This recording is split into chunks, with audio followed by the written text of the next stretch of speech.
जय हिंद साथियों, आशा करता हूँ कि आप लोग अच्छे होंगे। ये मेरा 7वां लेक्चर है। इसमें 6वें लेक्चर और 5वें लेक्चर मैंने रूल ऑफ ई पढ़ाया हुआ है। ये 7वां लेक्चर है, तो इसमें मैंने 3 नियम और दिए हुए हैं। इन नियम को, इन रूल्स को फॉलो करिए। आप अपना प्रोनाउंसिएशन, उच्चारण, इंग्लिश पढ़ने का तरीका, इंग्लिश में गलतियां हो रही वो सारी दूर हो जाएंगी। इससे पहले मैं आपसे कहना चाहूंगा कि मेरे चैनल को सब्सक्राइब कर लीजिए प्लीज। नीचे घंटी आएगी, उसे दबा दीजिए, आपके पास वीडियो पहुंच जाएगा। Pronunciation of vowel, rule of E. जब किसी वर्ड के बीच में, मेरा 7वां रूल है, जब किसी वर्ड के बीच में ई हो और ई के बाद किसी व्यंजन यानी कॉन्सोनेंट आर को छोड़कर, 21 कॉन्सोनेंट होते हैं, उसमें आर को छोड़ दीजिए। किसी व्यंजन से ई जुड़ा हो, वर्ड के बीच में ई हो और ई के बाद कॉन्सोनेंट से ई जुड़ा हो, तो ई का उच्चारण ई होगा। ई का उच्चारण ई होगा। देखिए एग्जांपल, कंप्लीट।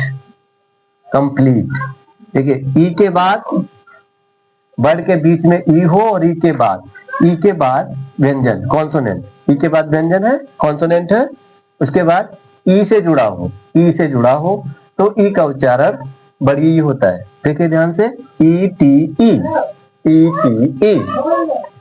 अब देखिए इसका क्या हो जा रहा है, बड़ी की मात्रा लग जा रही, बड़ी ई बन जा रहा है। देखिए ई टी ई, ये बड़ी की मात्रा बन जा रही, ई का उच्चारण फिर क्या होगा, बड़ी की मात्रा हो जाता है, कंप्लीट। इस वाली का उच्चारण बड़ी की मात्रा में कन्वर्ट हो जाता है। ऐसे देखिए इम्पीड, इम्पीड, ध्यान से देखिए, impede, E D E, impede. ये है ना, ई है, ई के बाद कॉन्सोनेंट है, कॉन्सोनेंट के बाद ई है, इम्पीड। स्टम्पीड, देखिए ई है, कॉन्सोनेंट है, फिर ई है, स्टम्पीड। इन रूल्स को फॉलो करिए, आपको इंग्लिश पढ़ने में जो दिक्कत आ रही होगी सारी दूर हो जाएगी। 8वां रूल है, जब किसी वर्ड में ई ए के बाद, जब किसी वर्ड में ई ए के बाद D T H L T H S A V E N इत्यादि हो या ई ए के पहले बी आर और उसके बाद के एस टी हो, तो ई ए का उच्चारण ए हो जाता है। ध्यान से देखिए, ई ए के बाद डी एच, ये वाले वर्ड मिले, ई ए के बाद, ई ए के बाद में देखिए ये डी मिल रहा है, ये डी मिल रहा है, तो इसका उच्चारण क्या होगा, क्या हो जाएगा, और बी आर। देखिए बी आर है, पहले लाइन में ये कह रहा है, सेकेंड लाइन में के बाद यानी बी आर, बी आर है, ई ए डी है, ई ए के बाद में डी है। देखिए इसका उच्चारण ए हो जाता है, इसका उच्चारण ए हो जाता है, उच्चारण ए हो गया ना, ए की मात्रा लग गई इसमें। ब्रेड, वैसे अगर कोई बच्चा पढ़ता, गांव से जैसे नई रूल्स पता रहते हैं, तो वो पहली बार पढ़ रहा होता है, तो इसे पढ़ता, वो इसे भी क्या पढ़ रहा होता, ब्रेड, ब्रेड पढ़ पाता तो पढ़ पाता, नहीं तो कुछ प्रोनाउंसिएशन में अलग करता, जैसे बरेड, ऐसे कुछ वर्ड्स बोलता वो होता है। लेकिन जब रूल्स फॉलो करते हैं तो दिक्कत नहीं आएगा। बी आर है पहले, और उसके बाद में E A S T, E A S T. देखिए ध्यान से, ई ए एस टी क्या पढ़ रहे हैं, ब्रेस्ट, ए बन जा रहा है ना, ये ए बन जा रहा है, ब्रेस्ट।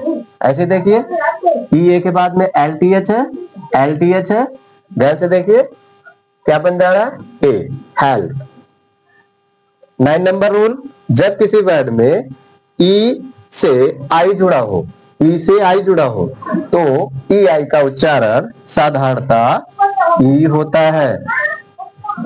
देखिए ई से आई जुड़ा हो, ई से आई जुड़ा है, ध्यान से देखिए, ई से आई जुड़ा है, तो ई का उच्चारण क्या होगा, बड़ी वाली। देखिए ध्यान से, जुड़ा है, डिसीव, ये बड़ी वाली बन गई, डिसीव, डिसीव। देखिए यहाँ पे भी जुड़ा है, प्रोटीन, प्रोटीन। आशा करता हूँ मेरे बनाए हुए वीडियो, मेरा पढ़ाया हुआ आपको अच्छा लग रहा होगा। अगर आपको अच्छा लग रहा है तो चैनल को सब्सक्राइब कर लीजिए प्लीज, बेल आइकन दबा दीजिए और वीडियो को लाइक शेयर कमेंट करना नहीं भूलिए। जय हिंद।